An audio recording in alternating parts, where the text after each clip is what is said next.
Bonsoir, entrons ensemble dans le temps du débat comme tous les soirs sur France Culture entre 18h20 et 19h.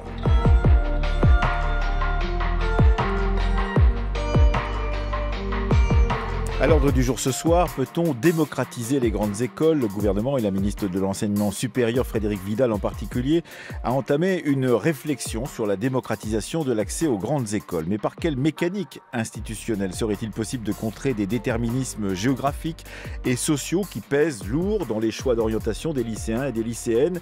Chaque grande école se pose la même question. Faut-il changer les procédures d'admission ? Comment élargir la base sociale des étudiantes et des étudiants ?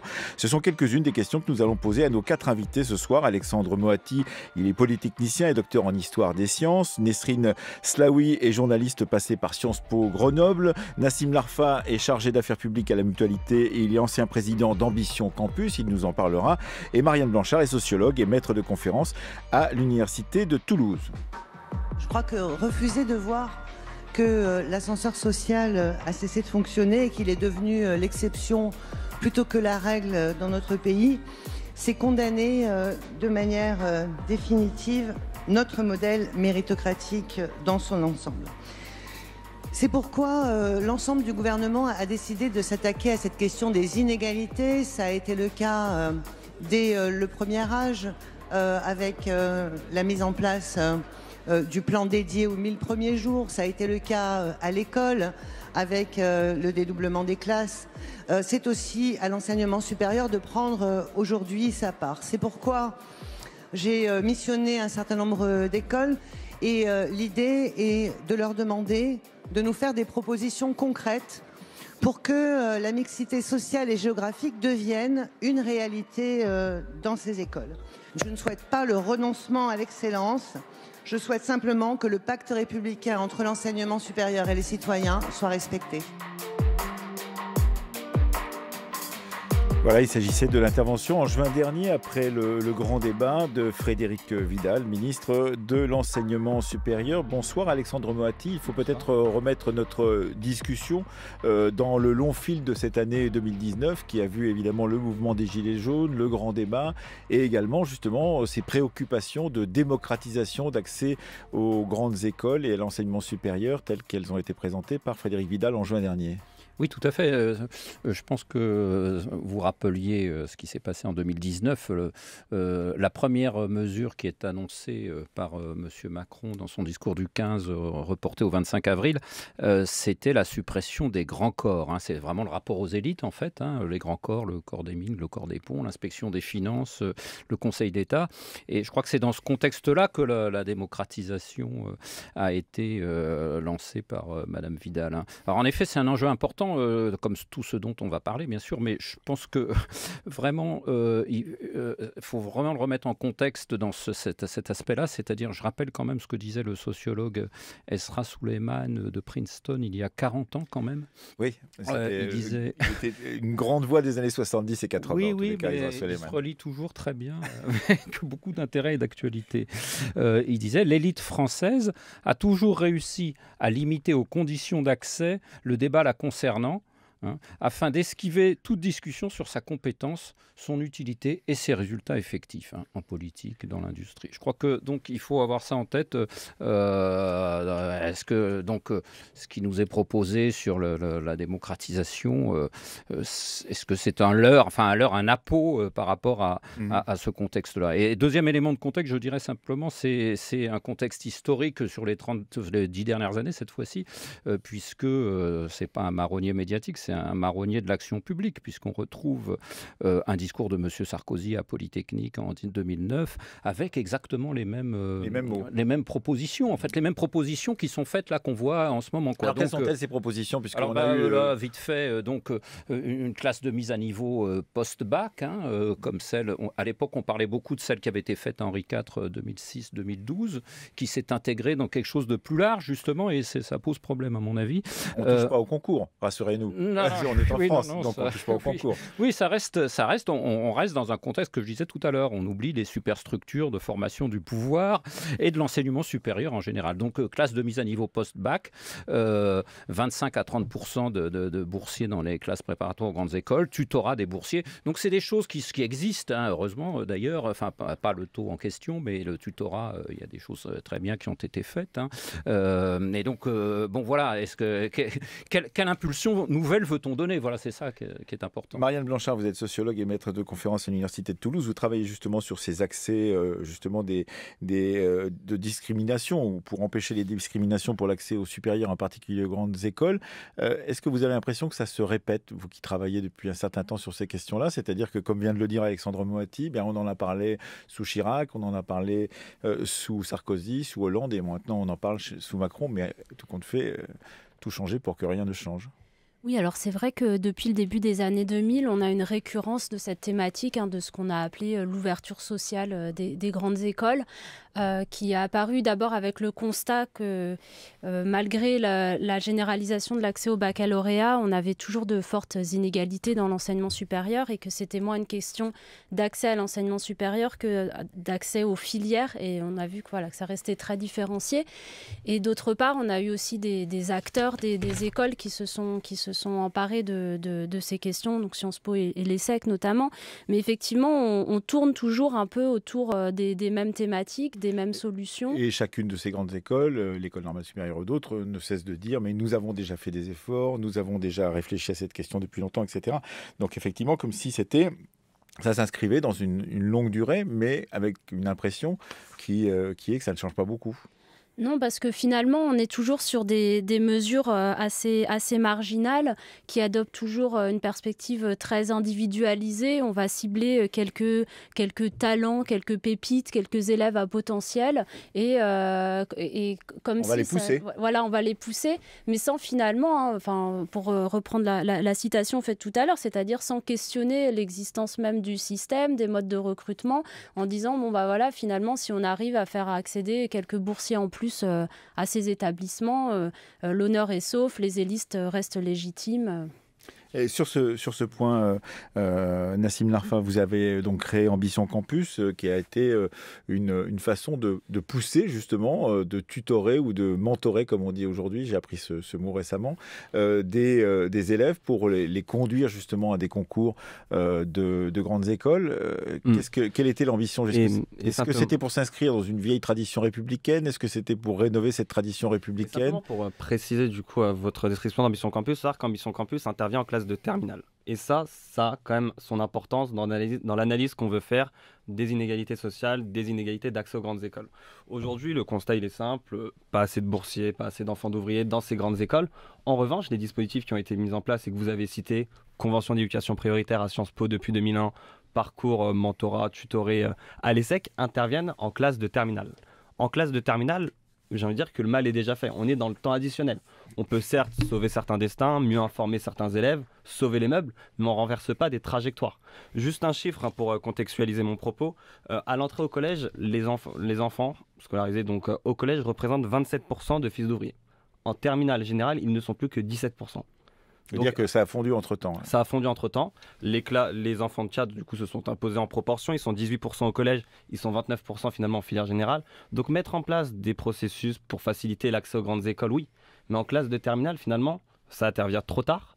Et on ne peut plus renverser des trajectoires de manière macroéconomique, simplement sur certains cas. Ce qui a permis, notamment Ambition Campus, puisque Ambition Campus suivait et suit toujours aujourd'hui entre 120 et 150 lycéens scolarisés dans les zones d'éducation prioritaire en banlieue parisienne, en leur apportant un soutien en matière d'information. L'information en matière d'orientation dans l'enseignement supérieur est une question fondamentale. Également en assurant une prise de parole en public, préparation au concours, etc. Ce qui veut dire, Nesrine Slaoui, bonsoir, ce qui veut dire qu'en fait, il faut remonter plus haut que ce que l'on imagine habituellement. C'est-à-dire que les questions de discrimination, elles remontent parfois, pour certains, au lycée, dernière classe du lycée, première classe du lycée, ou même au collège, et peut-être même au primaire, on ne sait pas. C'est-à-dire que toutes les questions qu'on se pose pour le supérieur et pour les grandes écoles, il faudrait donc remonter très loin dans la chaîne pour pouvoir mieux comprendre comment ça s'est institué, cristallisé. Exactement, c'est ce que dit Nassim et avec quoi je suis totalement d'accord, c'est le fait que en fait, le milieu social détermine clairement dès notre plus jeune âge si on va faire des grandes études, si on va faire des grandes écoles ou si on va plutôt faire un BT1, un bac pro, etc. Par exemple, Nassim, quand il cite les chiffres, il faut savoir qu'à Sciences Po, les chiffres, c'est à peu près 7% d'enfants d'ouvriers. Nous sommes que 7%, c'est terrible par rapport à la proportion dans la société. Et donc, c'est comme ça qu'on voit qu'en fait, dès le plus jeune âge, on est cantonné à un seul milieu social. Et puis, c'est difficile d'en sortir. C'est une violence aussi d'en sortir. Ça, on en parle très, très peu. Et c'est parce qu'il faut s'adapter. Il faut adapter notre façon d'être, notre façon de parler, notre façon de s'habiller. C'est toute une adaptation qu'on ne nous apprend pas à l'école. Parce qu'à l'école, on nous apprend des savoirs, c'est des connaissances, des auteurs, etc. Donc, il faut avoir une curiosité pour les apprendre. Mais il y a une réalité qu'on a du mal à accepter, c'est que pour entrer dans ces grandes écoles, c'est au-delà même de connaissances théoriques d'auteurs, c'est tout un savoir-être. Moi, je l'ai toujours dit, j'ai énormément changé. Quand j'étais plus jeune, j'ai grandi dans le sud de la France, donc j'avais un accent du sud. Je crois qu'aujourd'hui, vous ne l'entendez plus. Non. Tout ça, c'est un travail énorme sur moi-même, justement, pour supprimer cet accent et ne pas être discriminée quand je passais mes oraux pour être admise à Sciences Po. D'ailleurs, je précise, j'ai aussi fait Sciences Po Paris, j'ai fait les deux. Et donc, justement, à Sciences Po Paris, 70% d'enfants de CSP+, alors qu'il y en a 18% dans la société en général, d'une certaine façon. Donc, ça veut bien dire, effectivement, qu'il y a un léger déséquilibre. Alexandre Moati, vous êtes historien des sciences, donc vous avez cette dimension historique qui nous intéresse aussi dans ce débat de ce soir. Est-ce que vous avez l'impression que ce qui a été fait à la Libération en 1945, en créant l'ENA, qui se voulait justement une filière d'excellence, mais très ouverte, en particulier aux anciens résistants, à tous ceux qui avaient des acquis de leur vie qui leur permettaient d'entrer dans ce genre d'endroit pour pouvoir ensuite administrer la France, devrait être refait, c'est-à-dire rebattre les cartes d'un système qui, momentanément, s'est complètement cristallisé, s'est grippé peut-être même. Oui, tout à fait. Alors, en effet, il y a une histoire de la technocratie française, de la création de l'école polytechnique en 1794, mais allons vite. Donc, oui. En 94. Donc, la création de l'ENA, c'est une démocratisation en 1945. Avant, on rentrait dans les grands corps, inspection des finances, Cour des comptes, sur dossier, c'est-à-dire la création de l'ENA par Debré, ça a été une forme de démocratisation. Donc, une seconde étape de démocratisation, c'est d'amener toute une classe d'âge, 80% d'une classe d'âge au bac. Moi, j'ai regardé quand j'ai passé mon bac, 1976. Donc, c'était 33% d'une classe d'âge. Maintenant, c'est 77% d'une classe d'âge. Le problème, c'est qu'il y a eu un impensé total, aussi bien à droite qu'à gauche, de l'enseignement supérieur. Oui, quand on emmenait les gens au bac, il fallait peut-être imaginer ce qu'ils pouvaient faire ensuite. Absolument. Donc, il y a un impensé absolu, c'est-à-dire il fallait organiser un parcours universitaire, peut-être même plus d'universités, je n'hésite pas à le dire. Et donc voilà, il faudrait faire attention aussi, avec cette perspective historique, à ne pas se laisser piéger dans un débat qui est fondamental, certes, mais à côté de ça, est-ce que c'est important d'avoir 25 polytechniciens en plus, 10 normaliens en plus, alors que le problème, c'est l'enseignement supérieur dans sa globalité, et que tout ce qu'on voit qui se fait à côté va dans un sens contraire. On sépare les grandes écoles de l'université, enfin on y reviendra je pense, donc c'est important.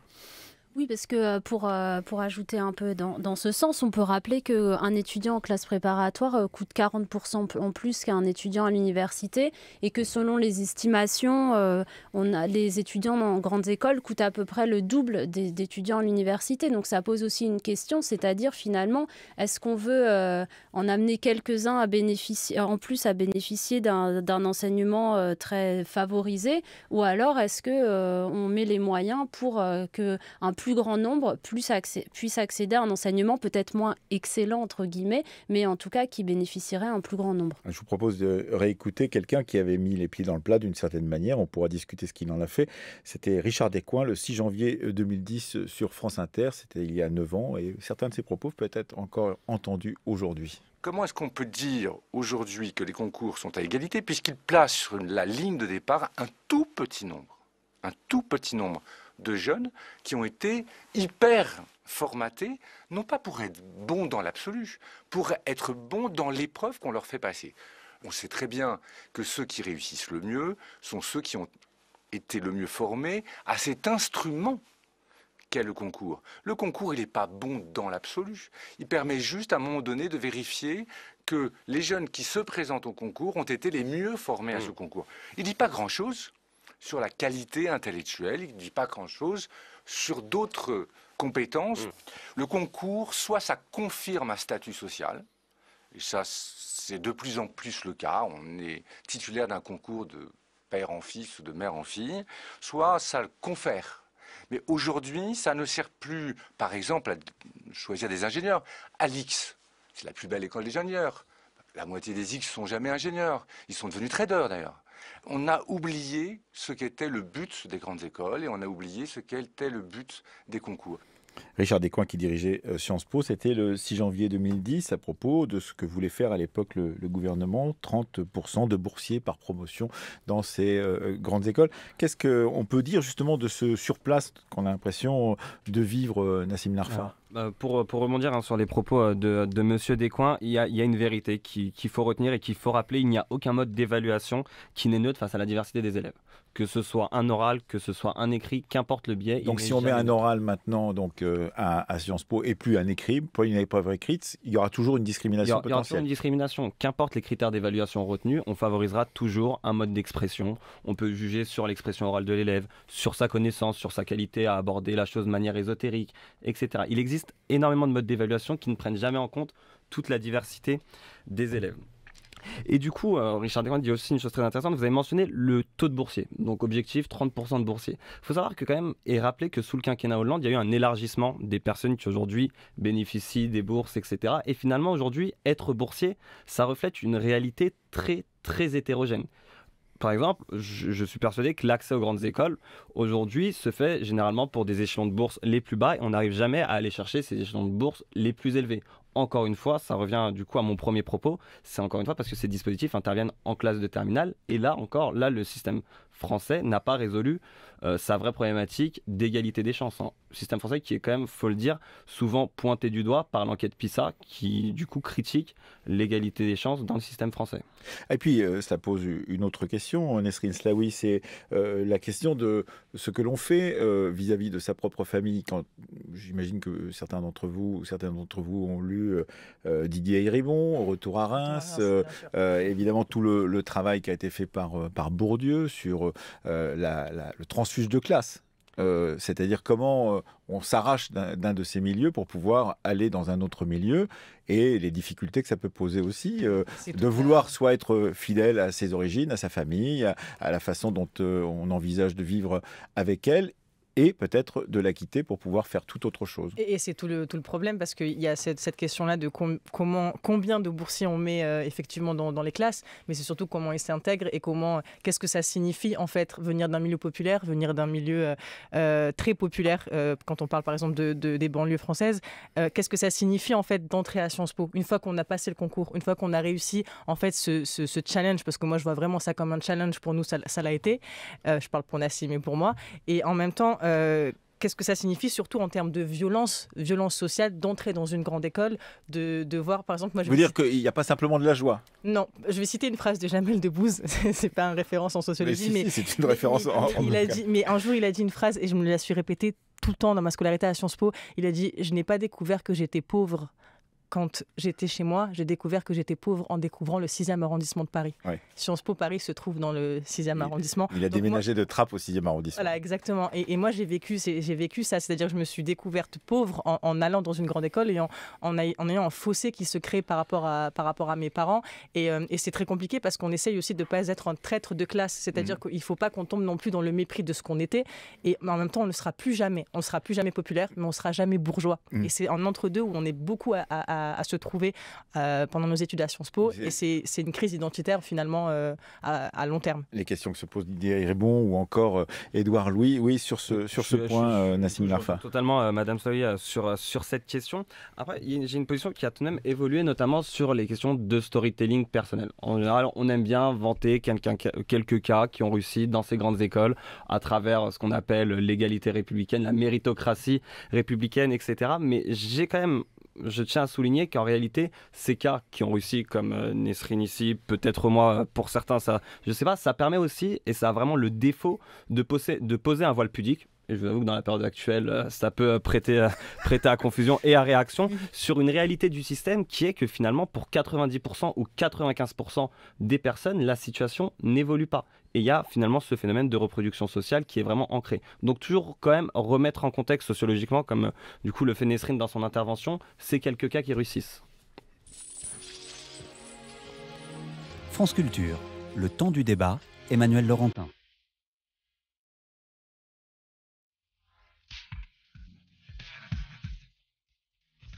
Avec les mêmes cartes, le berceau lève le voile. Multiples sont les routes qu'il dévoile. Tant pis, on n'est pas né sous la même étoile.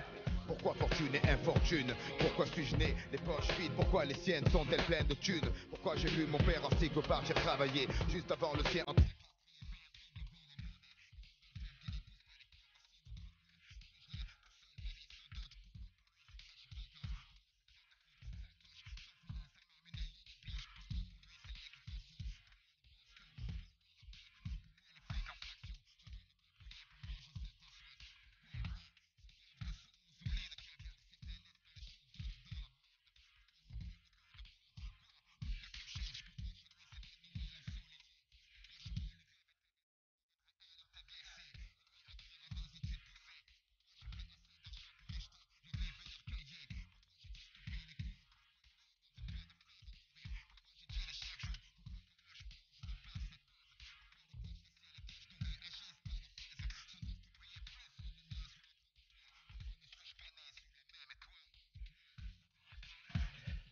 Vous écoutez le temps du débat. Peut-on démocratiser les grandes écoles avec 4 invités? Alexandre Moati, Nesrine Slaoui, Nassim Larfa et Marianne Blanchard. Et vous venez d'écouter évidemment Ayam, né sous la même étoile. Alexandre Moati, dans les propositions qu'il y a eu de fait, justement après la demande du gouvernement, et en particulier Frédérique Vidal, il y a eu cette proposition de surnoter les boursiers au concours et qui a été immédiatement critiqué, par exemple par la philosophe Chantal Delsol dans le Figaro, disant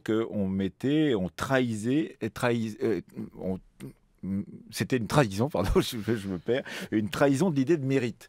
Qu'est-ce que vous pensez justement de cette petite musique qu'on répète tout le temps de la méritocratie républicaine, effectivement, des instituteurs de la Troisième République, de ceux qui poussaient les boursiers depuis le milieu rural pour pouvoir devenir des instituteurs eux-mêmes ou des professeurs et donc ainsi grimper dans l'échelle sociale? Alors, la méritocratie, c'est intéressant parce que moi, d'une certaine manière, je vais faire mon storytelling aussi. Après tout, là, on est entre nous. Oui. Moi, j'ai des fils de pharmaciens à Sarcelles et c'est une prof de maths qui dit, une prof de technologie faisant fonction de prof de maths qui dit, vous devriez l'envoyer dans un lycée parisien. Je rentre dans un lycée parisien en première. Donc, ça existait. J'ai mis du temps à me convaincre que la méritocratie, ça n'existe plus, quoi. Enfin, c'est impossible, quoi. C'est plus possible avec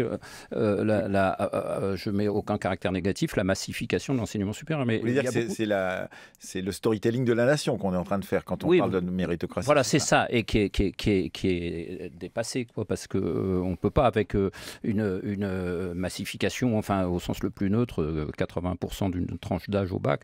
Donc voilà, il ne faudrait pas qu'on se mette à construire une université à 2 vitesses, c'est-à-dire que, vous me direz, il y a grande école et université, ça paraît être 2 vitesses, mais il ne faut pas accentuer cet aspect-là.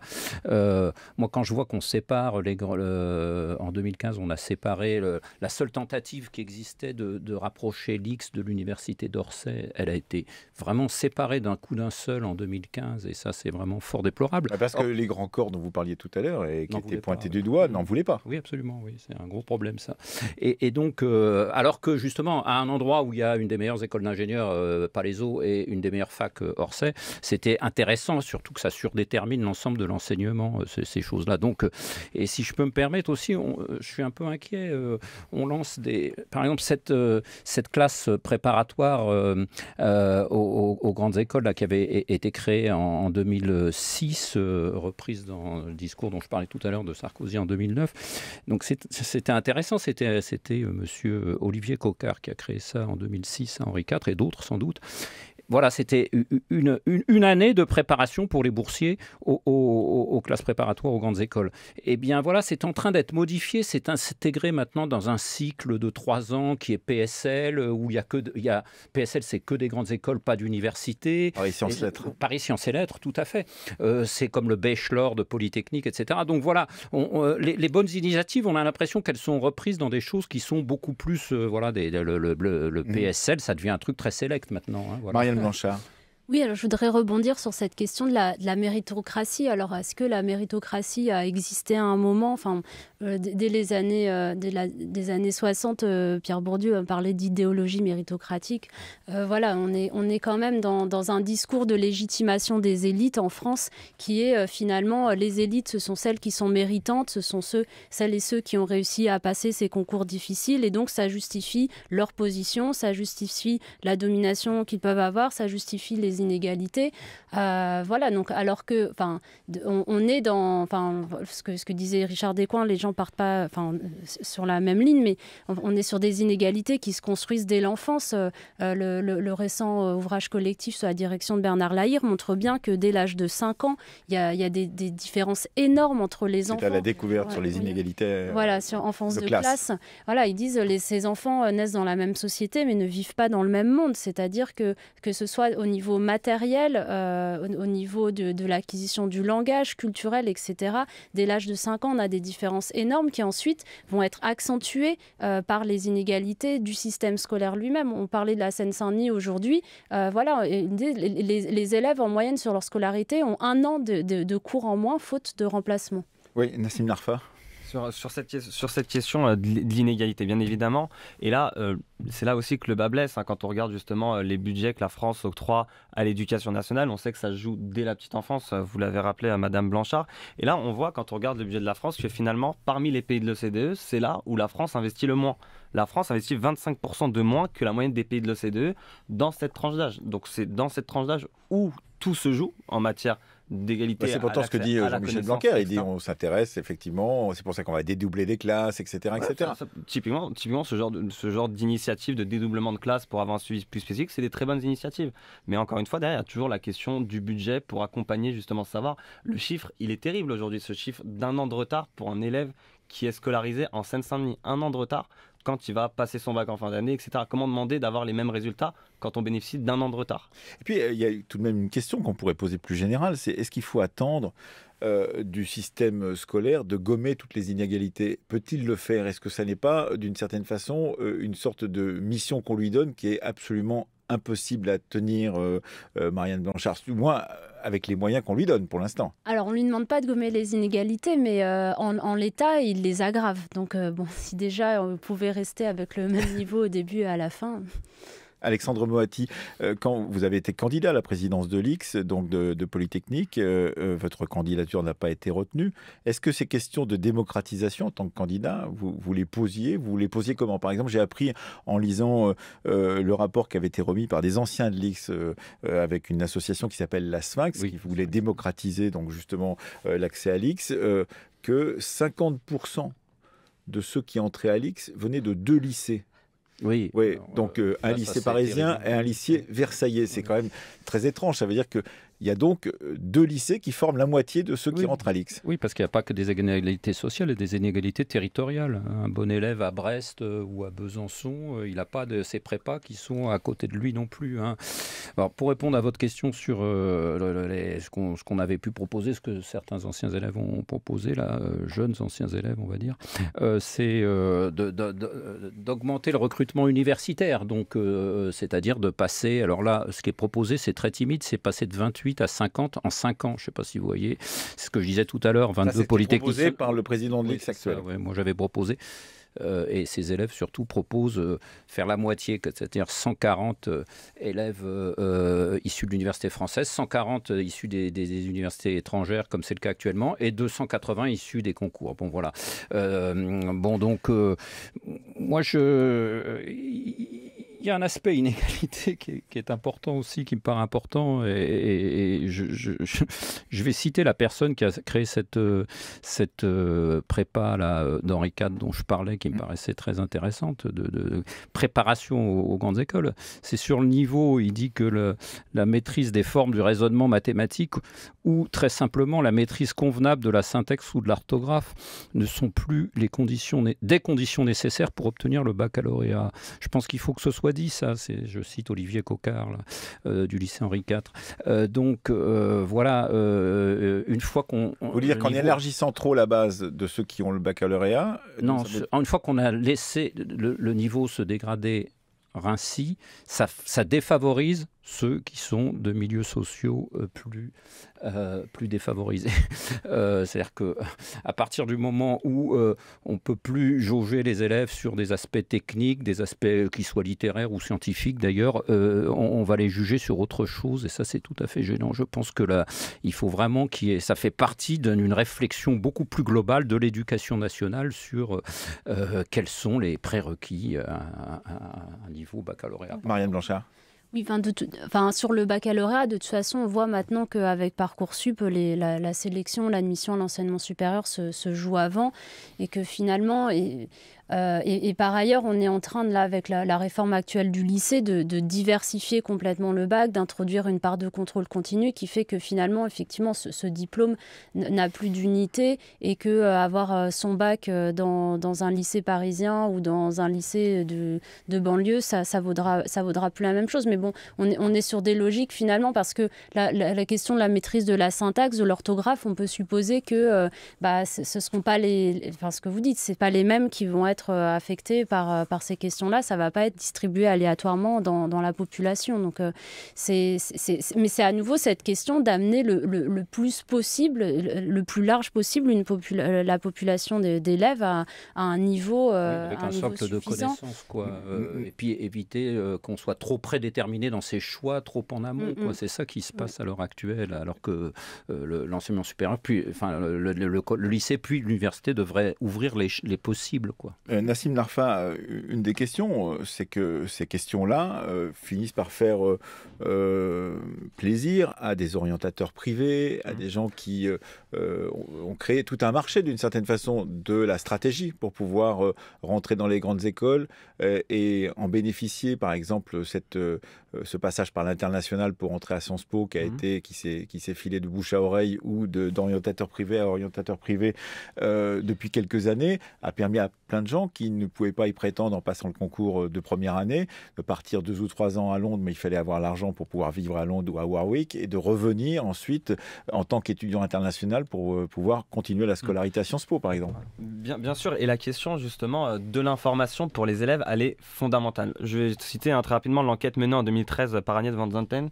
qui se renseignait, qui a étudié du coup 7 lycées et qui a fait un différentiel entre ces lycées pour voir comment les élèves étaient informés de ce qu'on appelle l'orientation post-bac hier. Elle a mis des mouchards sur les ordinateurs d'une salle de cours et elle leur a demandé de s'orienter à partir de ce qu'ils trouvaient sur le net. Et ils pouvaient avoir une connaissance du net pour trouver le meilleur chemin pour pouvoir aboutir à leur but. Ouais. Et ça le constat qui est posé est vraiment sans équivoque. Il y a d'un côté des élèves qui sont très informés sur la réalité du système, sur les moyens d'accéder à des métiers, d'accéder à des universités, et dans d'autres cas, c'est encore le cas notamment des lycées situés dans le réseau d'éducation prioritaire, où il y a une information qui est soit moindre, soit quasi inexistante. On pourrait y ajouter aussi des espaces ruraux qui étaient loin, comme le dit Alexandre Moati, qui sont loin des grands centres, qui sont loin aussi des grands lycées qui permettent justement de préparer les concours, etc., qui font qu'on n'est pas forcément non plus dans ces endroits-là très au courant de comment faire pour pouvoir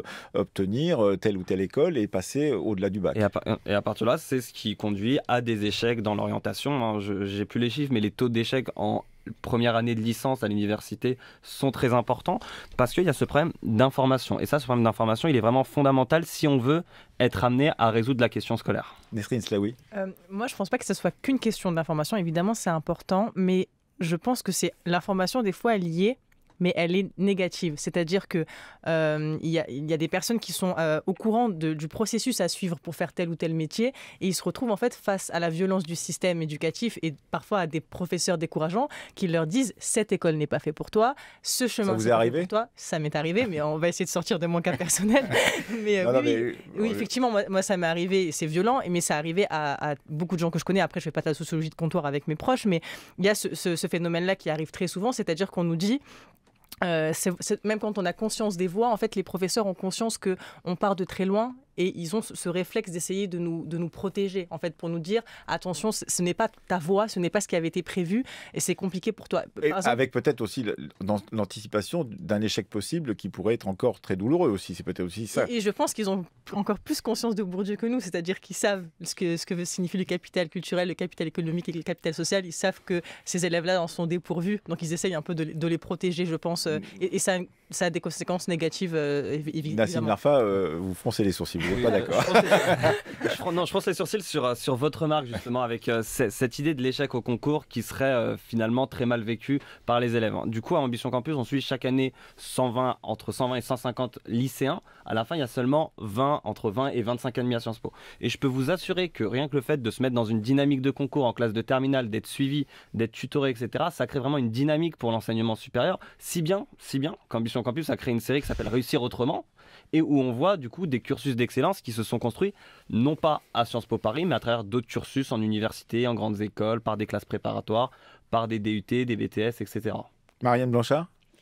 Oui, alors effectivement, le fait de ne pas réussir au concours, c'est pas forcément traumatisant, mais pour revenir sur ces questions des enseignants, c'est vrai que c'est assez compliqué. Enfin, c'est des choses qu'on voit plus généralement, tous les travaux sur l'orientation, même l'orientation à la fin de la troisième, est-ce qu'on va en lycée général, voie pro? C'est-à-dire que les enseignants s'appuient un peu sur un raisonnement statistique, mais on sait bien que les parcours individuels, parfois, heureusement, contredisent les statistiques. Et pour vous, Alexandre Moati, qui avait donc eu le parcours d'excellence que vous nous avez décrit, comment vous voyez justement cette réitération? Parce que depuis le début, on revient à un passé récent en disant, voilà, on voudrait réformer, on n'y arrive pas, les grands corps peut-être empêchent la réforme. Est-ce que vous avez un peu d'optimisme? Parce qu'il faudrait peut-être en insuffler à la fin de ce débat. Oui, un petit peu, bien sûr. Moi, pas vous. Le poids de l'histoire est tellement important sur les affaires d'éducation que le poids de l'histoire, c'est ces grands corps qui existent depuis 200 ans. Et puis cet aspect amener tout le monde au baccalauréat depuis 30 ans sans penser la suite, je crois qu'il faut vraiment qu'on prenne conscience que ce sont des structures et des faits qui sont très importants. Et je crois qu'on ne peut pas dissocier les sujets, les saucissonner comme ça, de cette manière-là. Et je pense qu'il faut vraiment avoir une vision d'ensemble. Ça me paraît important, mais il y a des choses qui se font, heureusement. On en a la preuve autour de cette table et qui avanceront. Hein. Mais je pense qu'il faut une impulsion politique, dire il n'y aura qu'une... on va mettre partout des classes préparatoires, aux classes préparatoires, des classes de remise à niveau, sans forcément associé au terme de boursier d'ailleurs, parce que c'est un peu gênant, je trouve. Donc voilà, on dit de la classe de remise à niveau, et puis voilà, quoi. Bah, par exemple, on mettrait ça dans tous les lycées, ça serait bien. Oui, mais plutôt qu'une classe de remise à niveau, on pourrait aussi dispenser dès le départ un enseignement. Oui, bien sûr, oui, c'est un égal sur tout le territoire. Oui, voilà. Merci, on est d'accord. Merci à toutes et merci à tous d'avoir participé à ce débat du temps du débat, donc consacré à la question de la démocratisation des grandes écoles.